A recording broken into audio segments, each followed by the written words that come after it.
Assalamualaikum warahmatullahi wabarakatuh. Salam budaya. Jumpa lagi para sedulurku semuanya di seluruh Nusantara di dalam channel Saumas 81, channel yang menceritakan tentang sejarah-sejarah para leluhur-leluhur kita, orang tua kita yang soleh dan solehah, dan juga amal serta spiritual yang saya jalani secara pribadi. Apa kabar para sedulur? Mugi-mugi para sedulur dimanapun berada selalu diberikan kesehatan, waluyajati kelawan rahmat lan hidayah saking kersanipun Gusti Allah Subhanahu wa ta'ala. Amin amin ya robbal alamin. Izinkan para sedulur di kesempatan malam hari ini, saat ini kami ingin memberikan sebuah wejangan dan juga amalan untuk melihat dan menangkap tuyul.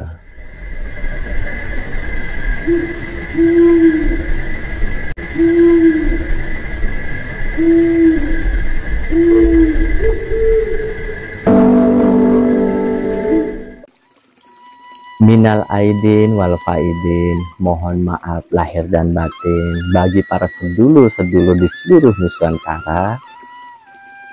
Barangkali saya ada salah ucap, munamuni kula perilaku saya ketika menyampaikan perihal sejarah ataupun amalan kepada para sedulur. Saya minta maaf lahir dan batin, dunia dan akhirat. Nggih, sedulur. Saling-saling memaafkan ya para sedulur. Bagi para sedulur yang baru menemukan channel Saumas 81, selamat datang dan selamat bergabung. Bagi yang sudah subscribe, like, serta membagikan video Saumas 81 dan menjalin silaturahminya dalam komentar, saya mengucapkan terima kasih. Mudah-mudahan rezeki para sedulur yang jauh didekatkan, yang di atas diturunkan, yang di bawah dinaikkan, dideraskan bagaikan air jam-jam yang terus mengalir tiada henti. Amin amin ya robbal alamin. Untuk saat ini para sedulur saya berpakaian santai, hanya sekedar memakai kaos saja, karena kebetulan di malam Idul Fitri ini, di hari pertama, banyak yang sedang mudik. Mudah-mudahan yang sedang mudik sampai di tempat tujuan dengan selamat dan berkumpul saling sila dan turahmi kepada sanak famili dan tetangga-tetangga. Amin ya robbal alamin. Bismillahirrahmanirrahim. Tuyul para sedulur. Apa itu tuyul?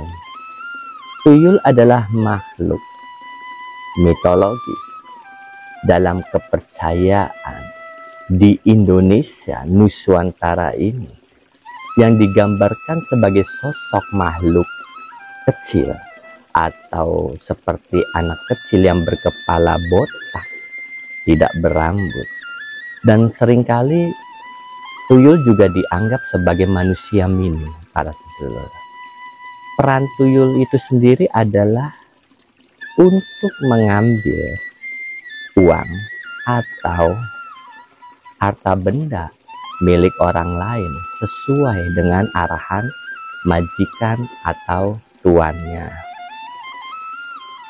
Kang, kenapa tuyul tidak bisa mengambil di perbankan, di bank misalkan?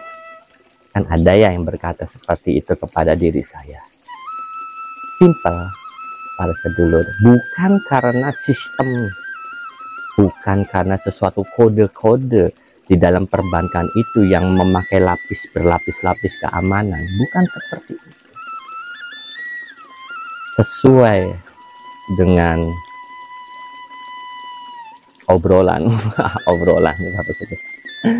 bahwa tuyul tidak akan mengambil milik umum, sedangkan di perbankan itu sendiri itu bukan milik pribadi, tetapi milik orang banyak yang dikumpulkan menjadi satu di suatu lembaga atau perbankan, di suatu tempat. Tuyul tidak akan bisa mengambil itu karena bukan milik perorangan. Sedangkan tuyul sendiri tugasnya mengambil milik perorangan. Paham ya para sedulur ya sekarang di situ. Nah, sekarang apa bedanya pencurian tuyul dengan pencurian yang dilakukan oleh manusia? Nah, itu contoh koruptor. Sudah tahu salah, bukan milik pribadi. Namanya koruptor, manusia ini tetap diambil juga. Milik umum lagi, masyarakat luar diambil. Sedangkan tuyul tidak akan berani mengambil itu. Hanya milik perorangan. Itu bedanya. Jadi lebih sadis mana, lebih jahat mana, walaupun sama-sama salah. Nah, silakan tinggal para sedulur menggambarkan sendiri. Ya, ternyata manusia lebih edan, para sedulur, lebih sadis. Nauzubillahi min dzalik. Maaf para sedulur. Yang saya tahu para sedulur, untuk pembelian tuyul itu levelnya bermacam-macam. Kalau sekedar murahan ada. Contoh ya, di atas 1.500.000 itu murah. Di bawah 2 juta. Di atas 1.500.000, di bawah 2 juta itu murah. Dan karena murah, mereka banyak sekali terpengaruh si tuyul ini. Dikasih mainan lupa akan misinya. Nah, itu perbedaannya. Semakin pembelian itu mahal, semakin pintar juga tingkat pencurian mereka terhadap harta kekayaan yang ditunjuk oleh majikan atau tuannya. Dan yang saya tahu itu ada di daerah luar Cirebon, di bagian timur, di daerah Guci para sedulur.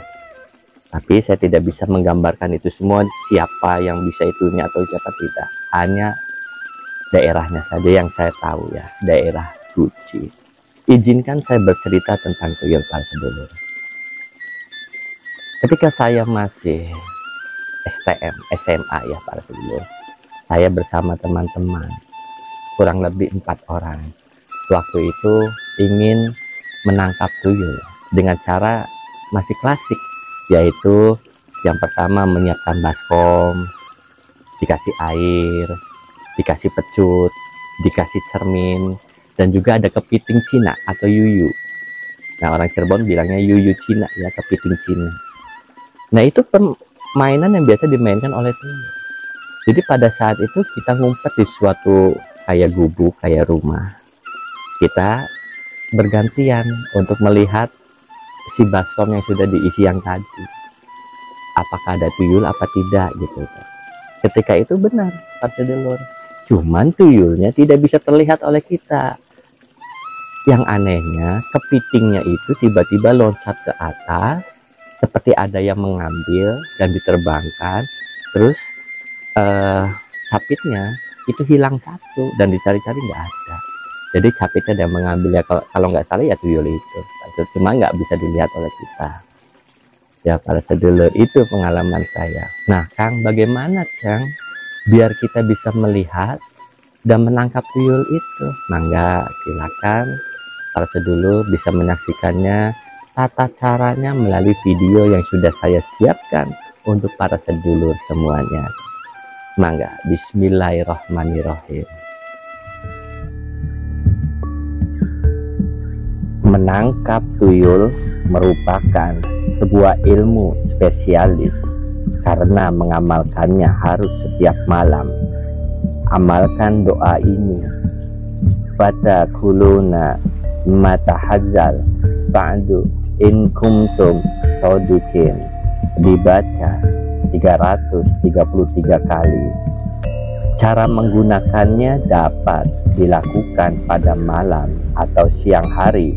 Syaratnya tidak diperkenankan menggunakan alas kaki ketika akan menangkap tuyul. Boleh mengajak teman yang kita ketahui kualitas keilmuannya agar pekerjaan lebih mudah. Dengan amalan ini insya Allah kita lebih peka dan mudah melihat tuyul. Tuyul terkadang lari, namun juga terkadang tidak. Setelah tuyul kita tangkap, kedua telapak tangannya kita rapatkan Ambil sehelai rambut kita, ikatkan pada kedua ibu jari yang telah direkatkan. Insya Allah tuyul tidak akan bisa lari lagi. Kita bisa menanyakan kepadanya tentang banyak hal, seperti siapa tuannya, berapa usianya, dan lain-lain. Tuyul ini bisa kita simpan di dalam botol, lalu kita buang ke laut. Bila kita menyakiti tuyul, maka tuannya yang akan merasa tersakiti. Namun akan lebih baik dan bijak bila kita menyadarkannya, karena menghukum hanya menjadi hak Allah Subhanahu wa ta'ala.